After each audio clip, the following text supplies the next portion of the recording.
Welcome to online study best plus. मैं हूं अमित शुक्ला। आज हम लोग बात करेंगे हिस्ट्री में कुछ इंपॉर्टेंट क्वेश्चंस की, और मैं क्वेश्चन बोलूँगा, ऑप्शन बोलूँगा, राइट। और जो आंसर सही है वो तो आपको बताऊँगा ही, फिर उन ऑप्शंस में से क्या क्वेश्चन बन सकते हैं ये भी बताएंगे, और उस पर्टिकुलर क्वेश्चन से डायरेक्टली या इनडायरेक्टली रिलेट करके जो भी क्वेश्चन बन सकते हैं, तो एक क्वेश्चन में से करीब हम लोग 25 से 30 क्वेश्चन करेंगे। तो अगर हम 20 क्वेश्चन करते हैं दैट मीन्स आप कम से कम 500 क्वेश्चन सॉल्व कर लेंगे, राइट। तो अगर मैं लिखता हूँ तो समय बहुत ज़्यादा लगेगा, तो मैं लिखूँगा नहीं, मैं ज़्यादा से ज़्यादा आपको एक्सप्लेन करूँगा। ओके, सो पहला क्वेश्चन है कि मध्यकाल में सर्वप्रथम भारत से व्यापार संबंध स्थापित करने वाले कौन थे? The first to establish trade relations with India in the medieval period were. कौन लोग थे? डच, अंग्रेज, फ्रांसीसी या पुर्तगाली? तो सही आंसर क्या हो जाएगा कि भारत से व्यापार संबंध स्थापित करने वाले सबसे पहले जो थे वो कौन थे? पुर्तगाली थे। तो पुर्तगाली में कौन है सबसे पहले जो आया? तो सबसे पहले 1498 में वास्को डिगामा आया। कहाँ आया? कालीकट। कालीकट उस समय किसका हिस्सा हुआ करता था? केरल का। तो केरल के उस समय कितने हिस्से हुआ करते थे? 4 हुआ करते थे। कौन कौन हुआ करते थे उसमें? कालीकट होता था, कोचीन होता था, चिरक्कल होता था, त्रावणकोर होता था। तो उस समय केरल के 4 भाग थे, उसमें से एक जो जगह थी कालीकट, वहाँ का शासक जमोरिन था। जमोरिन उसका वेलकम करता है। तो सबसे पहले पुर्तगाल से वास्को डिगामा भारत आया, और भारत में कहाँ? केरला के कालीकट में आया। कालीकट का शासक कौन है? जमोरिन है। जमोरिन उसका वेलकम करता है, और वो यहाँ से क्या चीज़ लेकर जाता है? काली मिर्च, ब्लैक पेपर लेकर जाता है, और यूरोप में उसको 60 गुना दाम पे बेचता है। क्यों इतना महंगा बिकता है? उसका रीज़न क्या है कि काली मिर्च 2 तरह से यूज आता है। अगर नॉन वेज बनाना है तो उसको स्वादिष्ट बनाने में, और खाने को देर तक प्रिजर्व करने में, राइट। तो लेकिन वो कोई गवर्नर जनरल नहीं है पुर्तगाली कंपनी का, राइट। लेकिन वो पहला व्यक्ति है जो आया, इतना हमें पता होना चाहिए। तो देखिए, हमने एक क्वेश्चन सिर्फ नहीं देखा, हमने इससे रिलेटेड 4-5 चीज़ें जान ली। फिर पुर्तगाली जो भारत में फिर हुआ क्या कि जब वास्को डिगामा ये प्रॉफिट करके गया, तो वहाँ पे एक उसने मोटिवेशन क्रिएट किया कि अगर इंडिविजुअल कैपेसिटी पे कोई इतना प्रॉफिट कमा सकता है, तो सोचे अगर हम लोग कंपनी बना लें तो कितना फ़ायदा होगा। इसीलिए भारत से व्यापार करने के लिए बाकायदे उन्होंने कंपनी बनाई। तो अगर पूछा जाए कि कौन सी कंपनी सबसे पहले भारत में आई, तो उसका आंसर क्या हो जाएगा? पुर्तगाली। पुर्तगाली के बाद कौन है? डच। डच के बाद कौन है? ब्रिटिश। ब्रिटिश के बाद कौन है? डेन। और डेन के बाद कौन है? फ्रांसीसी। तो 5 यूरोपीय कंपनियों को अगर क्रम से लगाने को आ जाए तो कैसे याद रखोगे? PBF, ये बीच में एक एक जगह छोड़ देना है। PBF पुर्तगाली, ब्रिटिश, फ्रेंच, और पहले वाले गैप में क्या भरना है? डच, और दूसरे वाले गैप में क्या भरना है? डेन। तो इस तरह यूरोपीय कंपनियों का जो भारत आने का क्रम है उसका आंसर क्या हो जाएगा? पुर्तगाली, फिर डच, फिर ब्रिटिश, फिर डेन, फिर फ्रांसीसी, राइट। अब ये देखते हैं कि जो पुर्तगाली हैं, राइट, उनकी जो पहली कंपनी लगी वो कहाँ लगी? जो पुर्तगाली हैं, ये तो हमने देख लिया, क्रम देख लिया कि क्रम क्या है। अब ये भी देख लेते हैं कि पुर्तगाली कंपनी ने जो अपना मुख्यालय खोला वो कहाँ पर खोला, ये भी यहीं पे देख लेते हैं, राइट। तो क्वेश्चन से रिलेटेड चीज़ें तो हम देख ही रहे हैं, तो ध्यान रखना है। पुर्तगाली कंपनी सबसे पहले भारत में आई, राइट, और इन्होंने जो अपना पहला कार्यालय फैक्ट्री खोली, तो फैक्ट्री कहाँ खोली है? कोचीन में खोली है। फिर दूसरे कंपनी में आ जाते हैं, दूसरी कौन है? डच। तो डच ने अपनी पहली फैक्ट्री कहाँ खोली है? मसूलीपट्टनम में खोली है। फिर आ जाते हैं ब्रिटिश। ब्रिटिश ने अपनी पहली फैक्ट्री कहाँ खोली है? सूरत में खोली है, राइट। और फिर आ जाते हैं हम लोग डेन। तो डेन ने अपनी कंपनी कहाँ खोली है? ट्रैंकोबार में। वो ट्रैंकोबार जगह तमिलनाडु में पड़ती है। फिर आ जाते हैं फ्रेंच। तो फ्रेंच ने भी अपनी पहली फैक्ट्री कहाँ खोली है? दैट इज़ सूरत। तो अगर पूछा जाए कि आने का क्रम क्या है, तो पुर्तगाली, डच, ब्रिटिश, डेन, फ्रांसीसी। पुर्तगाली की पहली कंपनी कहाँ खुली है? कोचीन में। डच की कहाँ खुली है? मसूलीपट्टनम में। ब्रिटिश की कहाँ खुली है? सूरत में। और डेन की कहाँ खुली है? ट्रैंकोबार में। और फ्रेंच की कहाँ खुली है? आपका खुला है 1668 में सूरत में। फिर ये देख लेते हैं कि इनकी फैक्ट्री का इस्टेब्लिशमेंट का ईयर क्या है। तो जैसे पुर्तगीज़ कंपनी है, ये कब इस्टेब्लिश हुई है? 1503 में। फिर आ जाते हैं हम लोग डच। तो डच कब इस्टेब्लिश हुई है? 1605 में। फिर हम लोग आ जाते हैं ब्रिटिश कंपनी। तो ब्रिटिश कंपनी कब इस्टेब्लिश हुई है? 1608 में। फिर हम लोग आ जाते हैं कि डेन कंपनी कब हुई है? 1620 में। और आप जानते हैं कि जो फ्रेंच कंपनी है वो 1668 में। तो हमने इनका क्रम भी देख लिया। अब एक सवाल ये उठता है कि इनमें विशेषता क्या है कंपनियों में। तो ध्यान रखना है, जो डच कंपनी थी ज्वाइंट वेंचर थी, जैसे पब्लिक प्राइवेट पार्टनरशिप होता था। तो पूछा जाए कि इन कंपनियों में से कौन सी कंपनी है जो ज्वाइंट वेंचर थी, मतलब प्राइवेट और गवर्नमेंट दोनों उसमें शामिल थे, तो डच हो जाएगा। कौन सी कंपनी ऐसी थी जो प्योर हम कह सकते हैं कि प्योरली एक प्राइवेट कंपनी थी तो ब्रिटिश ईस्ट इंडिया कंपनी थी। कौन सी ऐसी कंपनी थी जो सरकारी कंपनी थी, तो वो फ्रेंच ईस्ट इंडिया कंपनी थी। फिर अब ये आ जाते हैं कि पुर्तगाल, अब यहाँ पे आपस में राइवलरी हो जाएगी। तो आप ये देखोगे कि 1612 में स्वेल्ली का युद्ध होता है। तो स्वेल्ली के युद्ध में क्या होता है, 1612 में ब्रिटिश कंपनी पुर्तगाली कंपनी को हरा देती है और इस तरह पुर्तगाली कंपनी का जो डोमिनेंस था इंडिया में वो कम हो जाता है, राइट। फिर जो दूसरा सुपर पावर है डच, डच को 1759 में बेदरा के युद्ध में ब्रिटिश कंपनी हरा देती है। यानी कि दो जो बड़ी शक्तियाँ ऑलरेडी एग्जिस्ट कर रही थी यहाँ पे, उनको ब्रिटिश हरा देती है। 1612 में स्वेल्ली के युद्ध में पुर्तगालियों को और 1759 में डचों को बेदरा के युद्ध में। जब डचों को हरा देती है तो डचों को ये बोलती है ब्रिटिश कंपनी कि आप इंडोनेशिया रीजन में जाओ, वहाँ इंडोनेशिया, जावा, सुमात्रा रीजन में जाओ, वहाँ पे आप मसाले का व्यापार करो, हमें कोई मसला नहीं है, लेकिन इंडिया के मामले में आप दखलंदाजी नहीं करोगे। एक चीज़ और जो हमें डचों के मामले में ध्यान रखना है कि एक पूछा जाता है कि इन लोगों ने कौन सा सिक्का चलाया था, तो इन्होंने पैगोडा नाम का सिक्का चलाया था। और भारत में इन्होंने पहली बार भारत से कपड़ा निर्यात की वस्तु बनाई। तो अगर पूछा जाए कि डचों की भारत में दिलचस्पी क्या थी, तो डच ही वो पहले कंपनी थे जिन्होंने भारत से कपड़े को निर्यात की वस्तु बनाई, राइट। फिर हमने पुर्तगाली कंपनी वगैरह देख लिया। उसके बाद हम देखते हैं कि पुर्तगाली कंपनी का पहला गवर्नर जनरल बन के कौन आता है, तो 1505 में अल्मीडा बन के आता है, फ्रांसिस्को डी अल्मीडा। तो पूछा जाए पुर्तगाली कंपनी का पहला गवर्नर कौन है, तो फ्रांसिस्को डी अल्मीडा। लेकिन वास्तविक संस्थापक कौन है, 1509 में जब अल्बुकर्क आता है तो अल्बुकर्क को पुर्तगाली कंपनी का वास्तविक संस्थापक माना जाता है। और यही वो अल्बुकर्क है जो 1510 में बीजापुर के शासक आदिल शाह से गोवा छीन लेता है और गोवा दमन द्वीप में ये लोग अपने क्या करते हैं, गोवा दमन द्वीप में अपनी फैक्ट्री स्टैब्लिश करते हैं और 1961 तक गोवा दमन द्वीप पुर्तगालियों के हाथ में ही रहे, ठीक। पुर्तगालियों के संबंध में एक आ जाता है कि जो बंगाल की जगह हुगली है उसको उन्होंने अपना लूटपाट का अड्डा बनाया था। और दूसरी चीज़, इन्होंने कार्टेज सिस्टम लागू किया था। कार्टेज सिस्टम क्या था, एक तरह का गुंडा टैक्स था कि जो भी जहाज़ किसी भी कंट्री का हो, किसी भी व्यापारी का हो, जो इंडियन ओशियन से गुजरेगा उसको टैक्स देना पड़ेगा पुर्तगालियों कंपनियों को। इसी को हम लोग कार्टेज सिस्टम कहते हैं। तो पुर्तगालियों से जो भी क्वेश्चन पूछे जा सकते हैं वो हमने देख लिए।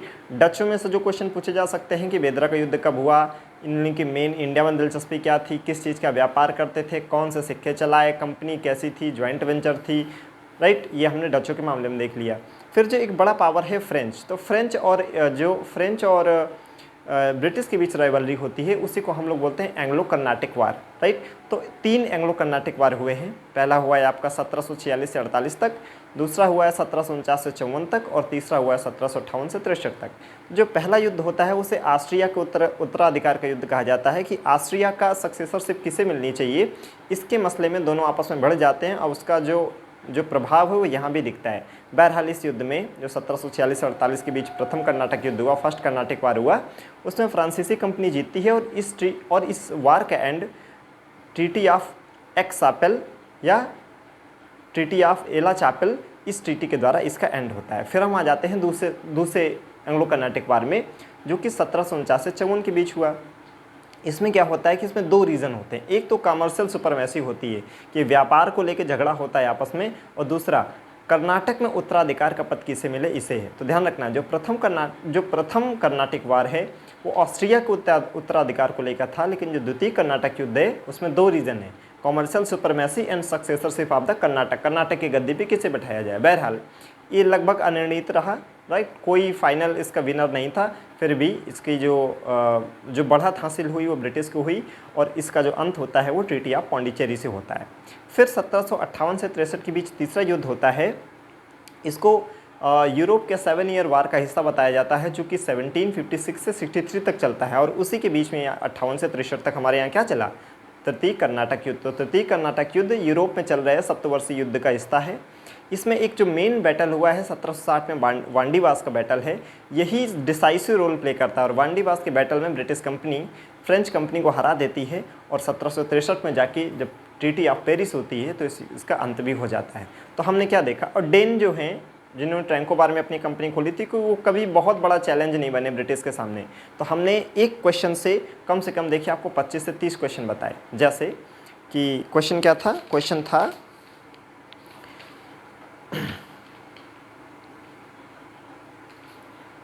What is this?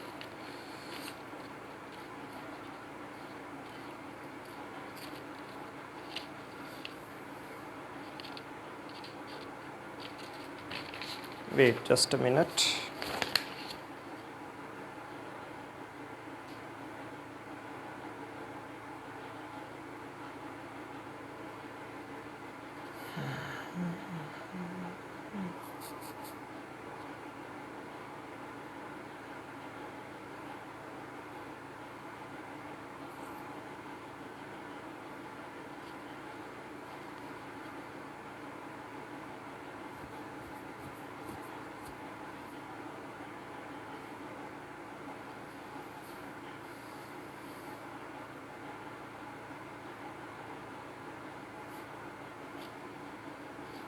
ठीक है, तो पहला क्वेश्चन क्या था कि भारत से व्यापार संबंध स्थापित करने वाले कौन थे। तो हमने एक पुर्तगाली इसका आंसर देख लिया। पुर्तगाली से जो क्वेश्चन बन सकते हैं वो सारे हमने देख लिए। डच से जो क्वेश्चन बन सकते हैं वो हमने देख लिए। फ्रांसीसी कंपनी से जो बन सकते हैं हमने देख लिए। ब्रिटिश कंपनी से जो बन सकते हैं वो हमने देख लिए, राइट। तो ब्रिटिश कंपनी कब इस्टेब्लिश होती है? ब्रिटिश कंपनी इस्टेब्लिश होती है 1600 में, और उस समय वहाँ की जो महारानी विक्टोरिया है, राइट, सॉरी महारानी जो एलिजाबेथ हैं, उन्होंने इस कंपनी को पूर्वी देशों से, जिसको ईस्ट इंडीज़ बोला जाता है, जो केप ऑफ गुड होप के पूरब में है, जब साउथ अफ्रीका के एकदम जो नीचे वाला पॉइंट है, केप ऑफ गुड होप के जो पूरब में देश हैं उनको ईस्ट इंडीज़ कहा गया। और यहाँ से जो भी पूरब की ओर देश हैं उनसे 15 साल व्यापार में मोनोपोली दी गई कि एकाधिकार रूप से आप यहाँ से व्यापार करें ईस्ट इंडिया कंपनी को। तो ध्यान रखना है कि बनी कब है? 1600 में। उसमें वहाँ की क्वीन कौन थी? एलिजाबेथ थी, राइट। ये हमने देख लिया। पहला क्वेश्चन हमारा हो गया, ठीक। पूछा जाता है कि सेकंड क्वेश्चन है कि भारत में पुर्तगाली शक्ति का संस्थापक कौन था। ऑप्शन है Vasco da Gama, Albuquerque, Dias, George Oxenden. तो अभी मैंने बताया कि पहला व्यक्ति जो आया था वो वास्को डिगामा था, लेकिन वो गवर्नर नहीं था, वो कोई कंपनी नहीं बनाया था।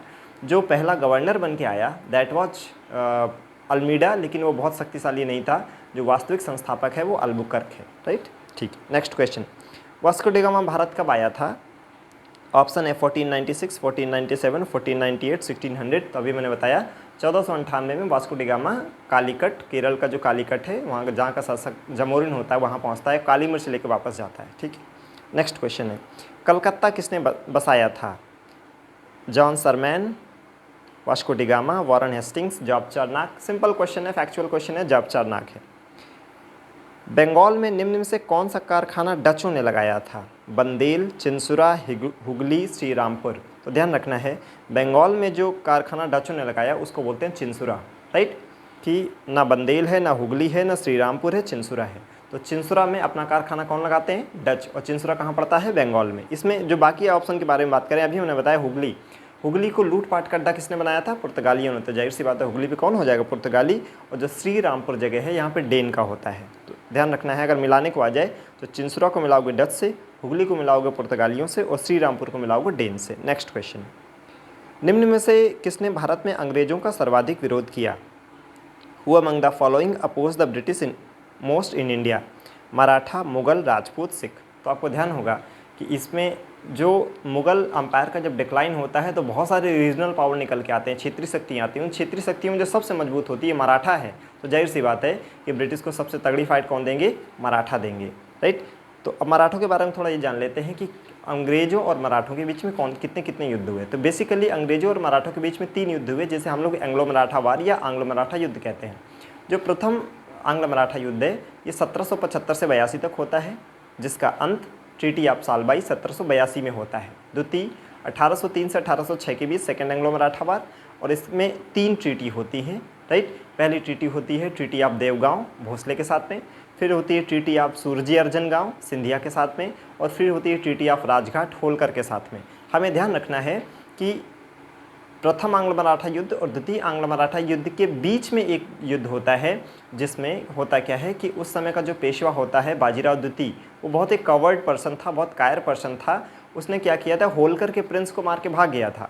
तो होलकर के प्रिंस को मार के जब वो भागा तो उन्होंने पेशवा की गद्दी पे विनायक राव को बिठा दिया। अब उसको लगता है कि मेरी गद्दी चली गई, तो हेल्प के लिए वो चला जाता है ब्रिटिश कंपनी के पास। ब्रिटिश कंपनी तो ये चाहती थी कि तुम लोग आपस में लड़ो और मेरे पास हेल्प के लिए आओ। ब्रिटिश कंपनी उसे हेल्प तो करती है, लेकिन उसके बदले में उससे ट्रीटी साइन करा लेती है, जिसे बोला जाता है ट्रीटी ऑफ बेसिन, जो कि 1802 में हुई है। तो ध्यान रखना है, ट्रीटी ऑफ बेसिन एक was the part of subsidiary alliance, सहायक संधि का हिस्सा था। तो अगर पूछा जाए कि मराठों में से सहायक संधि पर हस्ताक्षर सबसे पहले किसने किए? तो ये पेशवाओं ने किए, और उस समय पेशवा कौन था? बाजीराव द्वितीय। लेकिन ये किसी आंग्ल मराठा युद्ध का हिस्सा नहीं है। अभी मैंने बताया कि जो फर्स्ट एंग्लो मराठा वार है वो 1775 से 82 तक चलता है, और सेकंड वाला 1803 से 1806 के बीच चलता है। लेकिन ये कब हो रही है? 1802। तो ध्यान रखना है, ट्रीटी ऑफ बेसिन वो संधि है जिसमें पेशवा वेलेजली की सहायक संधि को एक्सेप्ट कर लेता है। जो तृतीय आंग्ल मराठा युद्ध है 1817 से 1818 के बीच चलता है। तो इसका जो एंड होता है वो 1 जनवरी 1818 को भीमा कोरेगांव का युद्ध होता है। भीमा कोरेगांव के युद्ध में फाइनली ब्रिटिश कंपनी ने मराठों की सेना को हरा दिया, और 1818 में इन्होंने पेशवाई से भी समाप्त कर दी। इस युद्ध के पीछे का कारण क्या था तृतीय वाले का? तो आपको याद होगा 1813 के चार्टर एक्ट में ये कहा गया था कि जो ब्रिटिश ईस्ट इंडिया कंपनी है उसका केवल चाय का व्यापार का मोनोपोली रहेगा, और चीन के साथ जो ट्रेड करता है उसको मोनोपोली या एकाधिकार रहेगा। बाकी एकाधिकार समाप्त कर दिए गए थे। तो अब उसको रॉ मटेरियल खरीदने में ज़्यादा पैसे देने पड़ रहे थे। तो वही सोच रहा था अगर हमारे हिस्से में बड़ा रीजन आ जाएगा तो बहुत सस्ते दाम में हमको कच्चा माल मिल जाएगा, इसलिए बड़ा से बड़ा एरिया हमारे डायरेक्ट कंट्रोल में होना चाहिए। तो 1813 के चार्टर एक्ट के कारण उसको रॉ मटेरियल खरीदने में दिक्कत हो रही थी। तो उसने सोचा कि अगर हम मराठों से वार करते हैं तो पूरा मराठा रीजन हमारे कंट्रोल में आ जाएगा, रॉ मटेरियल अच्छे से मिलने लगेगा, राइट। तो एक तो ये वो उनका मेन रीजन होता है, वो ये होता है वो बहाने ढूंढ रहे हैं, और बहाना मिल कहाँ जाता है? पिंडारी में। जो मराठों की सेना थी उनके साथ में पिंडारी घुमा करते थे। वो पिंडारी क्या करते थे कि जहाँ भी मराठे सेना जीतती थी वहाँ के एरिया को लूट पाट कर लिया करते थे। तो जनता की भलाई के नाम पे कि जनता पिंडारियों से बहुत दुखी है और हम उसको न्याय देना चाहते हैं, तो पिंडारियों के दमन के नाम पे तृतीय आंग्ल मराठा युद्ध उन्होंने शुरू कर दिया। लेकिन रियल कॉज क्या था? 1813 का चार्टर एक्ट के कारण जो उसको परेशानियाँ हो रही थी, इसलिए डायरेक्ट कंट्रोल में बहुत बड़ा रीजन चाह रहा था। तो अगर सवाल ये पूछा जाए, यूपीएससी में एक बार पूछ चुका है कि 2 स्टेटमेंट है। पहला स्टेटमेंट है कि मुगल के डिक्लाइन के बाद जो सबसे बड़े रीजनल पावर निकल के आए वो मराठे थे। येस। उनके पास एक यूनाइटेड इंडिया का कॉन्सेप्ट था? नहीं, यूनाइटेड इंडिया का कॉन्सेप्ट नहीं था। उन लोगों ने कभी मॉडर्न इंडस्ट्री खड़ी करने की कोशिश नहीं की, उनकी दूरदृष्टि नहीं थी, फॉर साइटेडनेस वाले कोई नेता नहीं थे। तो ये बात सही है कि मुगल के डिक्लाइन के बाद वो सबसे बड़े रीजनल पावर के रूप में उभर के आते हैं, लेकिन ये बात सही नहीं है कि उनके पास एक एकीकृत या यूनिफाइड इंडिया का कॉन्सेप्ट था। तो पहला स्टेटमेंट सही है, दूसरा स्टेटमेंट क्या हो जाएगा? गलत हो जाएगा। तो एंग्लो मराठा वार में 3 युद्ध लड़े गए, कौन सी ट्रीटी हुई ये हमने देख लिया। फिर मराठों में जब हम डिटेल में मराठा पढ़ेंगे तो वहाँ में आप मेरे वीडियो पे जा सकते हो। इस चैनल पे मैंने मराठों पे ऑलरेडी 2 वीडियो बनाए हैं, फुल डिटेल में बताया है, राइट। तो ज़्यादा डिटेल में जानने के लिए वहाँ से आप जा सकते हो। इतना बता दूँ यहाँ पे कि जो पेशवा जो पद है ये पहले भी हुआ करता था, लेकिन जब बालाजी विश्वनाथ 1713 से 1720 के बीच पेशवा बनते हैं तो पेशवा बहुत एक इम्पॉर्टेंट पोस्ट हो गया। आप कहते हो डी फैक्टो हेड हो गया, जैसे आज को होता है ना प्राइम मिनिस्टर को डी फैक्टो हेड और प्रेसिडेंट को डीजेयोर बोलते हैं। तो जो छत्रपति का पोस्ट आता था वो डीजेयोर हेड थी, और जो डिफैक्टो हेड था, वास्तविक प्रमुख था, वो पेशवा हुआ करता था। किसके समय से हुआ? बालाजी विश्वनाथ के समय से इंपॉर्टेंट पोस्ट हो गया। ये पोस्ट पहले से भी थी, लेकिन किसे मराठा साम्राज्य का रियल फाउंडर माना जाता है? जो इसी का बालाजी विश्वनाथ का जो बेटा होता है बाजीराव फर्स्ट, जो 1720 से 1740 के बीच में पेशवा बनता है, इसको ही मराठा साम्राज्य का वास्तविक संस्थापक कहा जाता है। क्यों कहा जाता है? क्योंकि इसने पुर्तगालियों को हराया, इसने ब्रिटिश को हराया, इसने निजाम को हराया और मराठा साम्राज्य का बहुत विस्तार किया, राइट। इसके बाद 1720 से 1740 तक ये रहा बाजीराव फर्स्ट, यही बाजीराव मस्तानी वाला, राइट। फिर 1740 से 1761 तक इसका बेटा होता है बालाजी बाजीराव। बालाजी बाजीराव पेशवा बनता है, और बालाजी बाजीराव के टेन्योर के दौरान ही ट्रीटी ऑफ संगोला होती है 1750 में।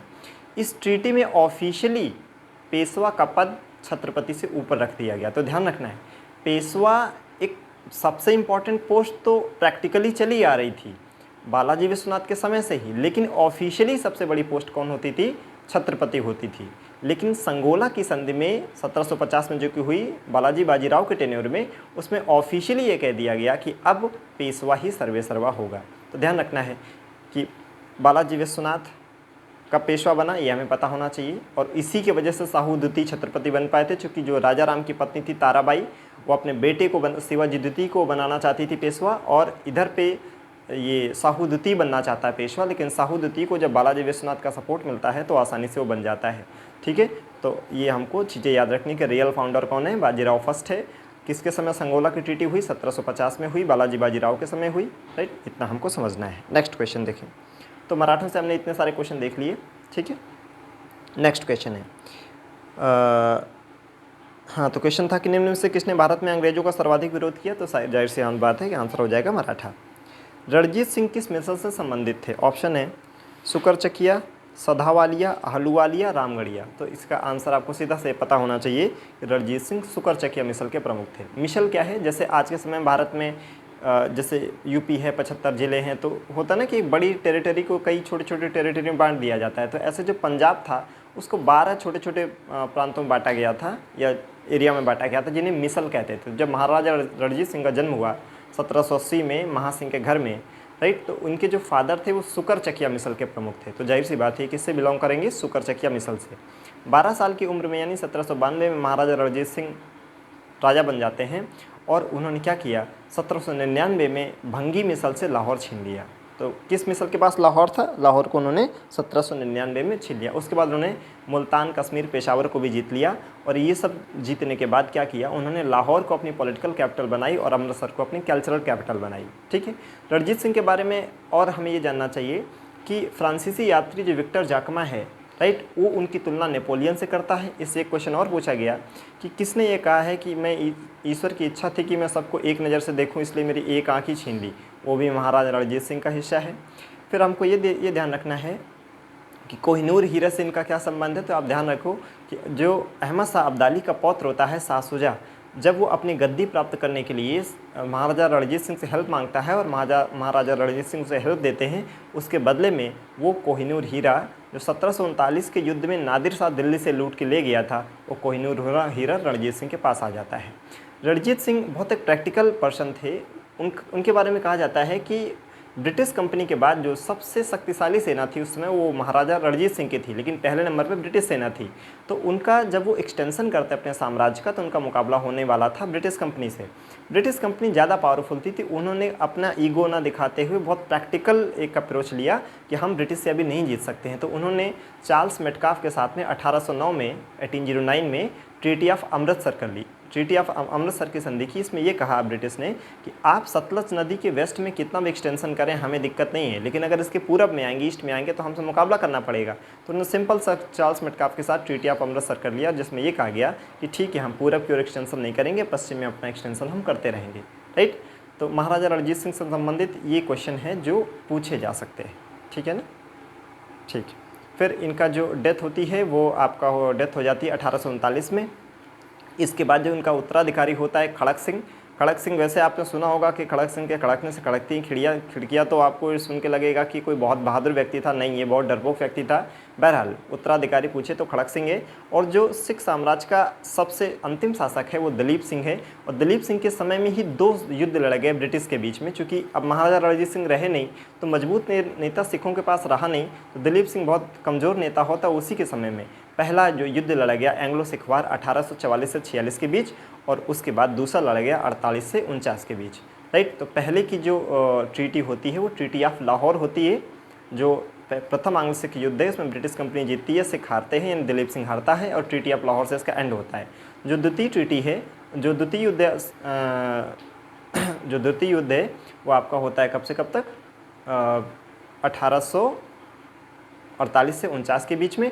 इसमें सिख साम्राज्य को विलय कर लेते हैं ब्रिटिश, और दलीप सिंह को भेज दिया जाता है कहाँ, यूरोप।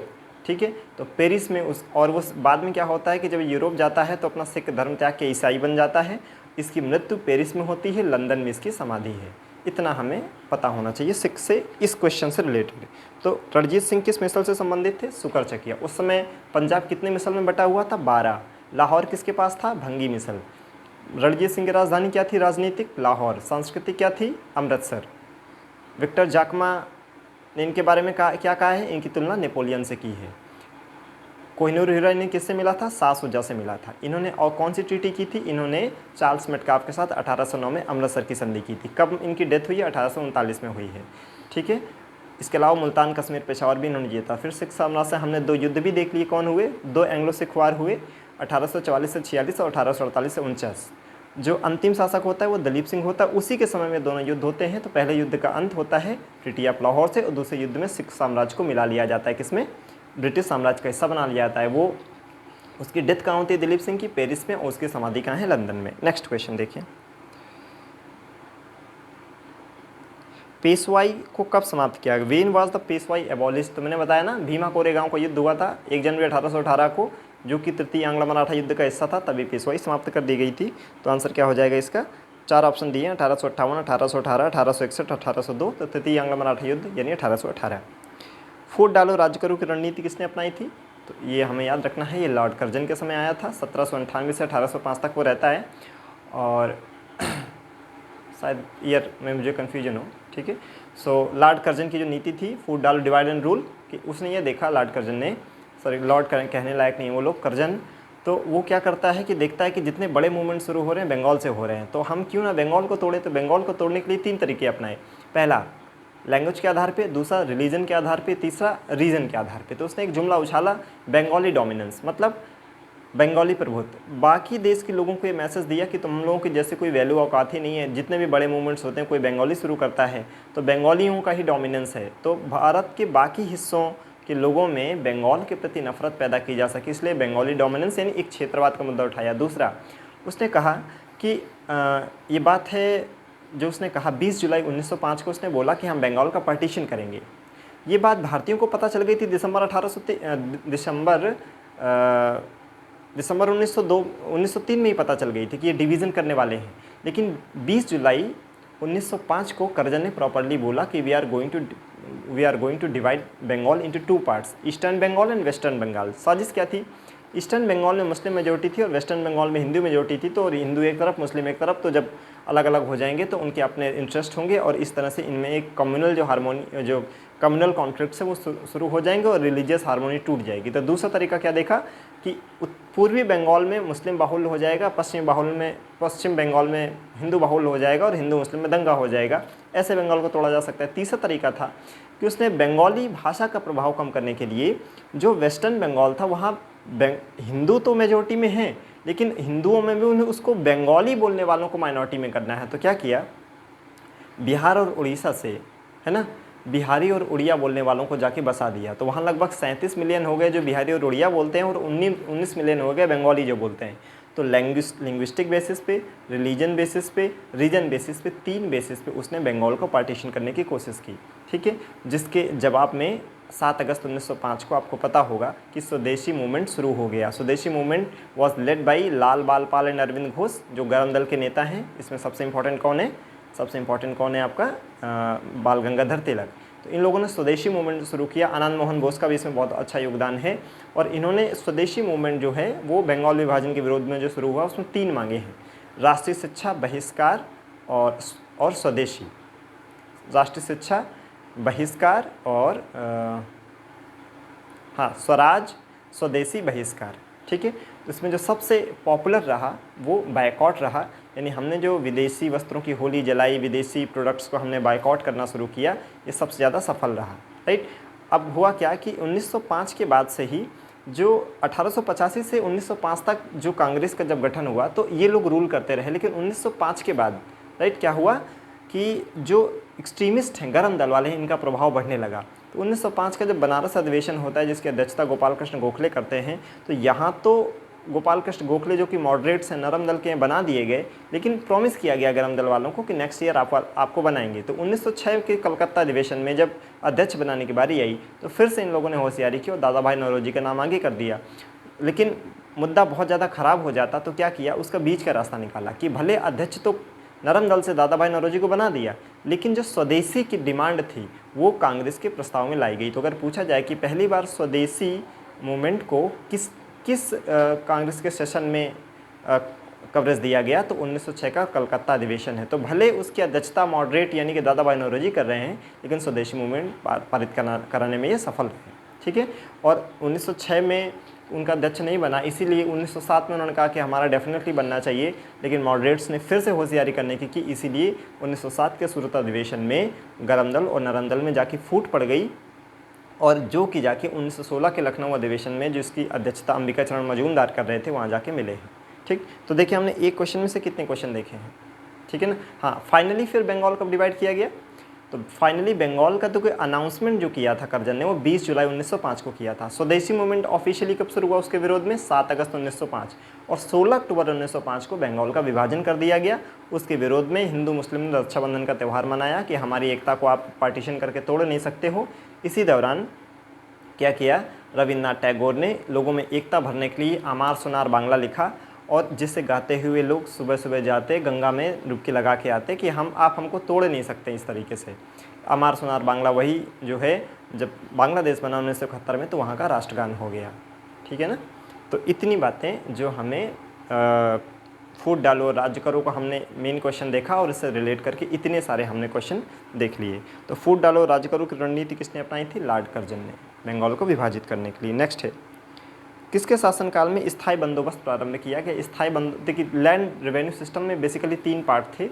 एक था आपका स्थायी बंदोबस्त, परमानेंट सेटलमेंट, दूसरा था रैयतवाड़ी और तीसरा था महालवाड़ी। तो ये जो स्थायी बंदोबस्त है इसको शुरू करता है कॉर्नवालिस, और जो इस रैयतवाड़ी उसे करता है टॉमस मुनरो एवं कैप्टन रीड, और जो महालवाड़ी है उसे शुरू करते हैं हाल्ट मैकेंजी, मार्टिन वर्ड। ये जो परमानेंट सेटलमेंट है इसमें ज़मीन पर मालिकाना हक वास्तविक रूप से कंपनी के हाथ में था और अस्थायी रूप से टेम्पररी रूप से ज़मींदार के हाथ में था। राइट। टैक्स का कोई कितना लेना है ये कुछ कंफर्म नहीं था। जो ज़्यादा से ज़्यादा टैक्स कलेक्ट करके देगा उसको ज़मींदारी राइट ब्रिटिश कंपनी दे देगी। राइट। और जितना भी आप टैक्स कलेक्ट करोगे उसमें से 10/11 भाग ब्रिटिश कंपनी के पास जाना था और 1/11 भाग ही जमींदार के हाथ में रहना था। ज़्यादा से ज़्यादा टैक्स कलेक्ट करने वाले को जो जमींदारी राइट दिया जाता था, इसी को कहते हैं इस्तमरारी व्यवस्था। तो कई बार परमानेंट सेटलमेंट या स्थायी बंदोबस्त को इस्तमरारी व्यवस्था भी कहते हैं। इसमें एक क्लॉज लगा दिया ब्रिटिश कंपनी ने जिसको बोलते हैं सनसेट लॉ।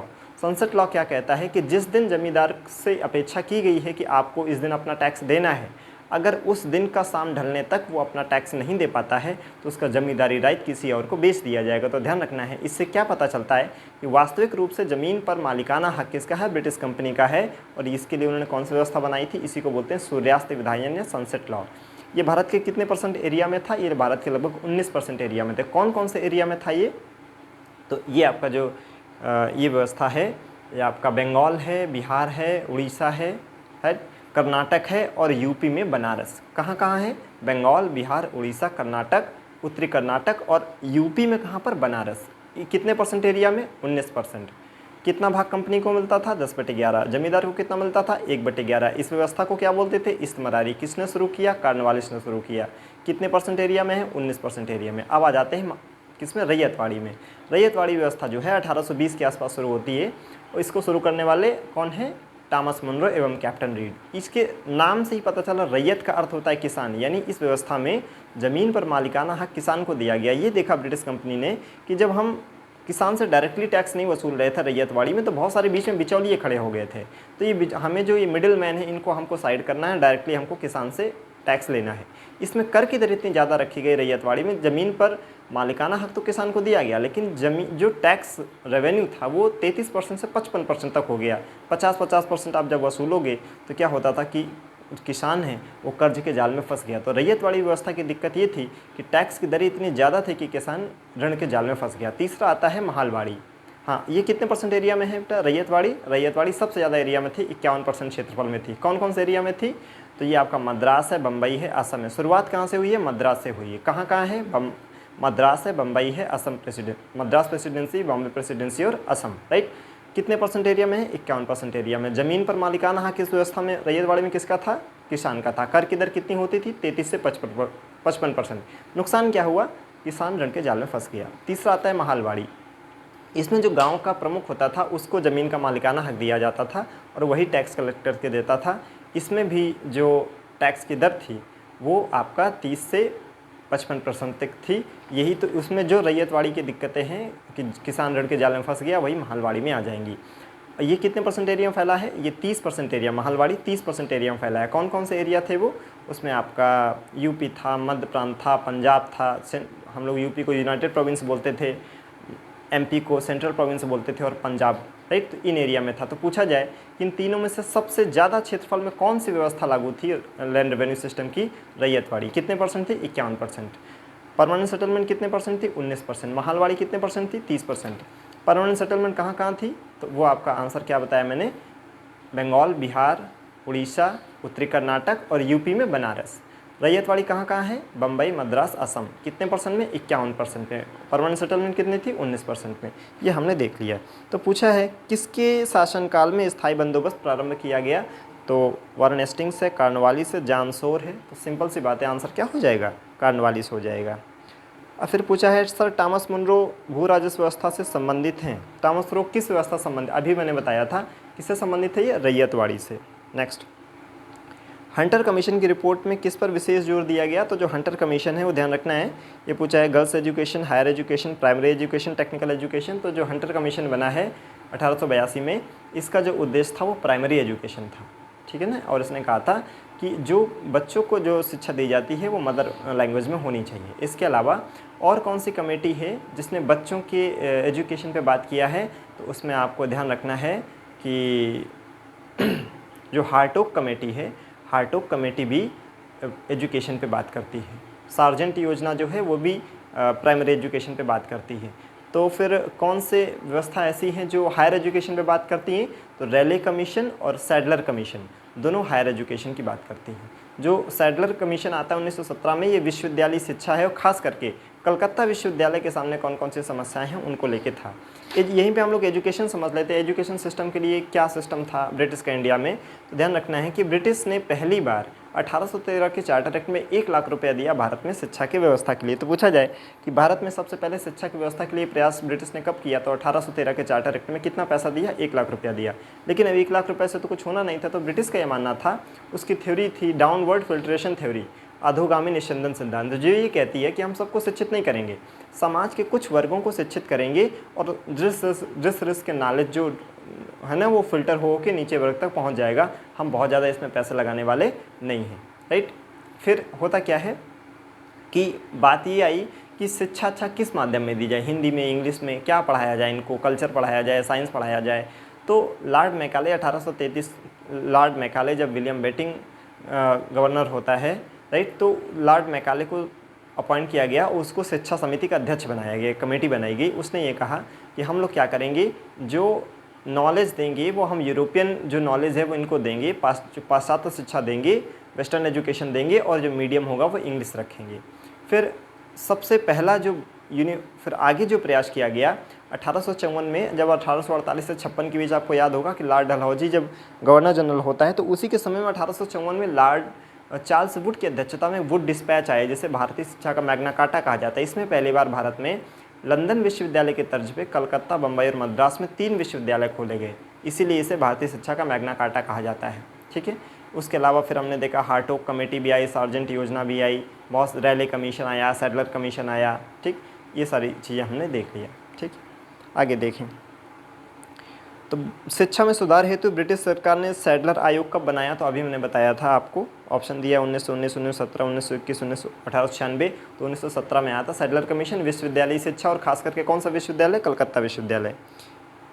निम्नलिखित में से किसने वर्नाकुलर प्रेस एक्ट का प्रवर्तन किया? तो वर्नाकुलर मतलब देसी भाषाओं को बोलते हैं। 1878 में आता है ये, और कौन? लॉर्ड लिटन के समय आता है। इसमें क्या होता है कि कलेक्टर को ये राइट दे दिया गया कि वो अखबार छापने वाले से ये लिखवा ले कि तुम कोई भी ऐसी न्यूज़ नहीं छापोगे जिससे सरकार के खिलाफ हिंसा हो।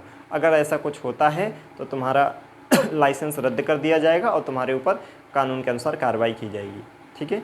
तो ये जो वर्नाकुलर प्रेस एक्ट है, इसके तहत जो पहली कार्रवाई हुई थी वो जो राजा राम मोहन राय का अखबार था मिरातल अखबार, उसके ऊपर कार्रवाई हुई थी।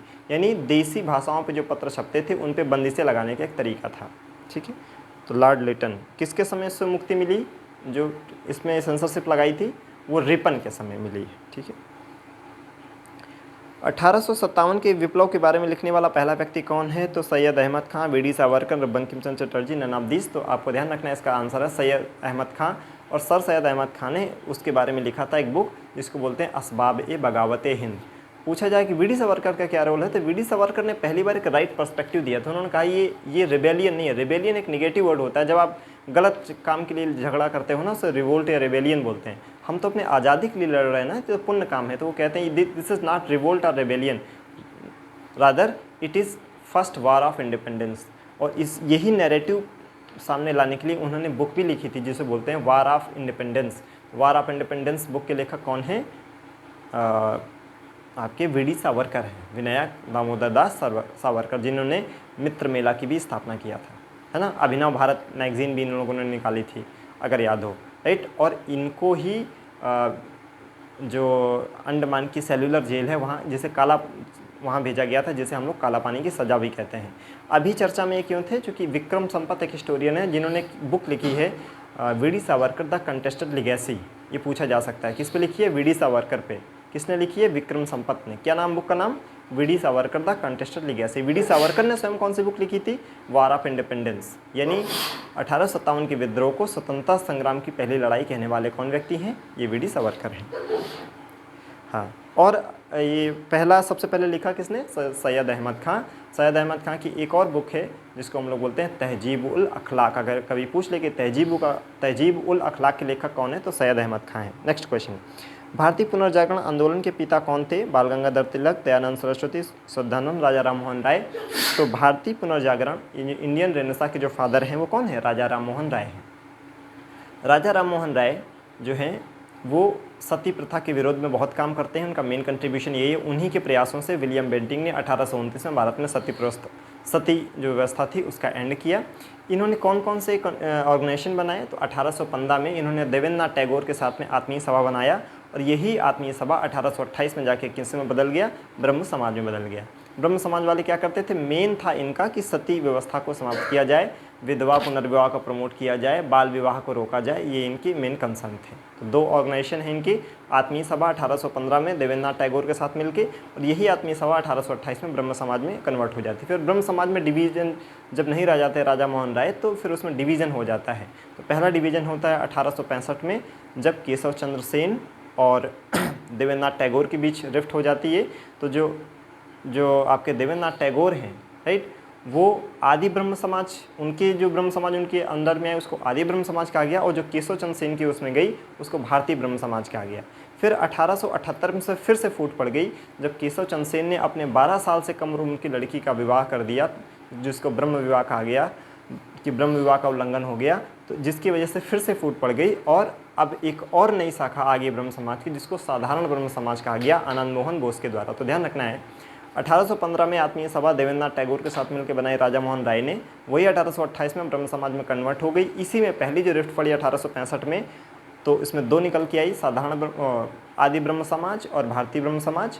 ठीक है, तो 1878 में आनंद मोहन बोस और केशव चंद्र सेन के बीच ठन गई, जिससे साधारण ब्रह्म समाज और अलग हो गया ब्रह्म समाज से। फिर राजा मोहन राय को क्या क्या कहा गया है? नवयुग का तारा क्या कहा गया है? आधुनिक राष्ट्रवाद का जनक कहा गया है, और पूर्व एवं पश्चिम के बीच का सेतु कहा गया। पूर्व जब हम बोलते हैं उसका मतलब है कि जो एशियन कल्चर है, ये सिविलाइजेशन है, और जब हम पश्चिम बोलते हैं तो यूरोपियन कल्चर और सिविलाइजेशन। तो वो कहते हैं कि दोनों सभ्यताओं में, समाजों में कुछ अच्छाइयाँ और बुराइयाँ हैं, तो जो दोनों में बेस्ट हों उसको लेके कुछ हम लोग एक मिक्स्ड अच्छा कुछ बनाएं। इसीलिए उनको पूर्व एवं पश्चिम के बीच का सेतु कहा जाता है। कौन सी उन्होंने पुस्तक या मैगज़ीन लिखी है? तो पहली चीज़ उन्होंने बंगाली भाषा में संवाद कौमुदी लिखी है, इसी को प्रज्ञा का चांद भी कहते हैं। एकेश्वरवाद यानी मोनोथिज़म, ईश्वर एक है, इसको प्रमोट करने के लिए उन्होंने तुहफ़ात उल मुवाहिदीन एक मैगज़ीन लिखी है। फिर उन्होंने जो बाइबल है उसकी कुरीतियों को एक्सपोज करने और उसमें जो अच्छी बातें हैं उसको लोगों के सामने लाने के लिए क्या किया? उन्होंने प्रिसेप्ट्स ऑफ जीसस लिखा है ना, जिसमें उन्होंने जो ओल्ड वर्जन था बाइबल का, ओल्ड टेस्टामेंट, उसका विरोध किया और न्यू टेस्टामेंट का समर्थन किया। इसके अलावा इन्होंने फ़ारसी भाषा में एक मिरातुल अखबार भी लिखा। अभी उन्होंने बताया कि जो लिटन के जो प्रेस पे जो सेंसरशिप लाया था उसमें से मिरातुल अखबार पे ही पहला वो चीज़ आई थी, है ना। तो ये चीज़ें हमने देख लिया राजा मोहन राय के बारे में। ठीक है, फिर पूछा है आत्मीय सभा के संस्थापक कौन थे? तो जाहिर सी बात है राजा राम मोहन राय थे। तो देखिए, मैंने अभी तक जितने भी क्वेश्चन किए है ना, उसमें से करीब करीब मुझे लग रहा है 250 से 300 क्वेश्चन हो चुके हैं। सो आज के लिए इतना ही, फिर नेक्स्ट सेशन में इसके आगे के क्वेश्चन करेंगे। आई होप आप हर एक वर्ड में क्वेश्चन है, आप इसको रिवाइज़ करोगे। जैसा भी फीडबैक हो आप मुझे कमेंट सेक्शन में बताएं। Thank you so much.